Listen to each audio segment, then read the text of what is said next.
اور ہمیں اکثر سندھ کے لوگوں کو عجیب و غریب القاب سے نوازا جاتا ہے، لیکن سندھ پاکستان ہے، یہ سب کو پتہ ہونا چاہیے۔ سندھ نے پاکستان کو وجود ڈالا اور انشاءاللہ تعالی سندھ ہمیشہ پاکستان کو بچائے گا، اور ہمیشہ سندھ کے لیڈران نے نعرہ لگایا ہے ہر ایڈورس موقع پہ کہ پاکستان کھپے، چاہے وہ جب شہید محترمہ بے نظیر بھٹو کو ہم سے جدا کیا گیا تھا، آصف علی زرداری صاحب نے لگایا، اس وقت بھی ہمیں بڑے تحفظات تھے اور وہ ڈیٹیل میں کسی اور وقت بات کریں گے، لیکن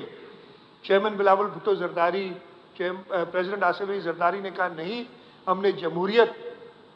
کے لیے جدوجہد کی ہے۔ شہید محترمہ بے نظیر بھٹو نے، شہید ذوالفقار علی بھٹو نے اس ملک میں جمہوریت لانے کے لیے جو مدد کی، پیپلز پارٹی کبھی اپنے کسی ذاتی مفاد کے لیے جمہوریت کو کوئی نقصان نہیں پہنچائے گی، اور مجھے پوری امید ہے کہ آپ اور اینتھنی بھی انہی اصولوں کے اوپر چلتے ہوئے پاکستان پیپلز پارٹی کے ورکرز، اور ادھر میں بالکل جیسے آپ نے کہا کہ as speaker you have to be impartial, آپ نے دونوں سائڈز کو دیکھنا ہے۔ میں آپ سے یہی درخواست کروں گا، جو بھی ابھی تک تو اپوزیشن اور وہ ٹریجری بنی نہیں، لیکن جب بن جائے گی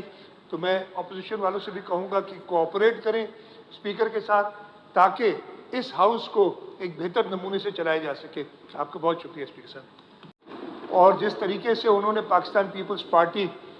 کی خدمت کی ہے، ہمیں پورا یقین ہے کہ آپ کی بھی یہ میرے غالباً تیسری ٹرم ہے کہ آپ اس اسمبلی کے ممبر ہیں، تو آپ 10 سال ممبر رہ چکے ہیں، آپ کو کافی تجربہ ہے، اور آپ انشاءاللہ تعالیٰ آغا صاحب سے، قائم علی شاہ صاحب سے، نثار صاحب سے بھی سیکھیں گے جو سینئرز ہمارے ہیں ادھر، اور مجھے پوری امید ہے کہ آپ جو بینچ مارک ایک قائم ہوا ہے اس سے بھی بہتر کرنے کی کوشش کریں گے اپنے کام میں۔ اس کے ساتھ ساتھ میں ریحانہ لغاری صاحبہ جو ہماری آؤٹ گوئنگ ڈپٹی اسپیکر ہے، ان کے یہ بھی کہنا چاہتا ہوں کہ جب بھی ان کی ضرورت پڑی، اور ان کی کافی، جیسے میں نے بتایا، آغا صاحب ایک بڑے مشکل مرحلے سے گزرے اور ان کو وہ ذمہ داریاں اسپیکرشپ کی سنبھالنی پڑیں، جب بھی آغا صاحب جیل میں ہوتے تھے، جیل میں اکثر وقت رہے ویسے تو، لیکن جب سیشن نہیں ہوتا تھا تب بھی ہمیں ریحانہ لغاری صاحبہ نے بڑی اچھی طریقے سے وہ فرائض انجام دیے، اور اینتھنی نوید کے لیے بھی مشکل ہوگا کہ وہ انہوں نے جو بینچ مارک سیٹ کیے ہیں ان کو ایٹ لیسٹ ریچ کر سکے، لیکن مجھے پورا یقین ہے کہ اینتھنی بھی پاکستان پیپلز پارٹی کا جھیالہ ہے، اور they will both, you and Anthony will both do us proud انشاءاللہ تعالیٰ۔ تو میں زیادہ وقت نہیں لوں گا، اور دوستوں نے بھی بولنا ہے، میں ایک بار پھر آپ کو مبارکباد دیتا ہوں، اینتھنی نوید کو مبارکباد دیتا ہوں، اور اس امید کے ساتھ کہ یہ صوبائی اسمبلی، جیسے کہ آپ نے اپنے ابتدائی کلمات میں کہا تھا، یہ وہ اسمبلی ہے جس نے پاکستان کی قرارداد پاس کی، میں پاکستان بنانے والی یہ اسمبلی ہے۔ بسم اللہ الرحمن الرحیم۔ اسپیکر صاحب بہت شکریہ، آج خوش اسلوبی سے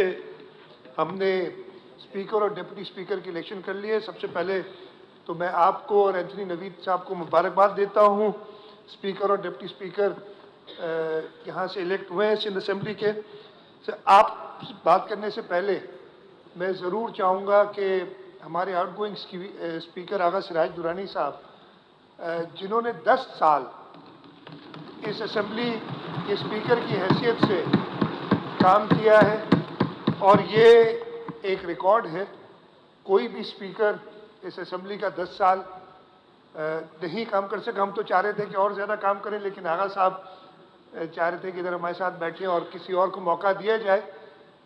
آغا صاحب نے جس طریقے سے 10 سال اور 10 مشکل سال، خاص طور پہ جو پچھلے 5 سال تھے، اس لیے وہ نہ صرف اس اسمبلی کے لیے، نہ صرف اس ملک کے لیے،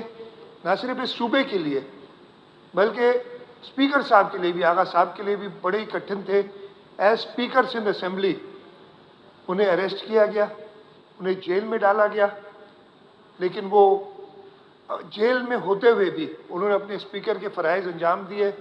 ہاؤس میں آتے تھے، اور یہ مثال کہیں اور نہیں ملے گی آپ کو کہیں بھی۔ یہ صرف سندھ اسمبلی اور پاکستان پیپلز پارٹی کے ممبران ایسے کر سکتے ہیں کہ ہر مشکل میں وہ جو فرض ان کو دیا جاتا ہے وہ اس کو نبھائیں۔ آغا صاحب نے، جیسے میں نے کہا، جس طریقے سے اسمبلی چلائی، اور ان کے پاس ایک اور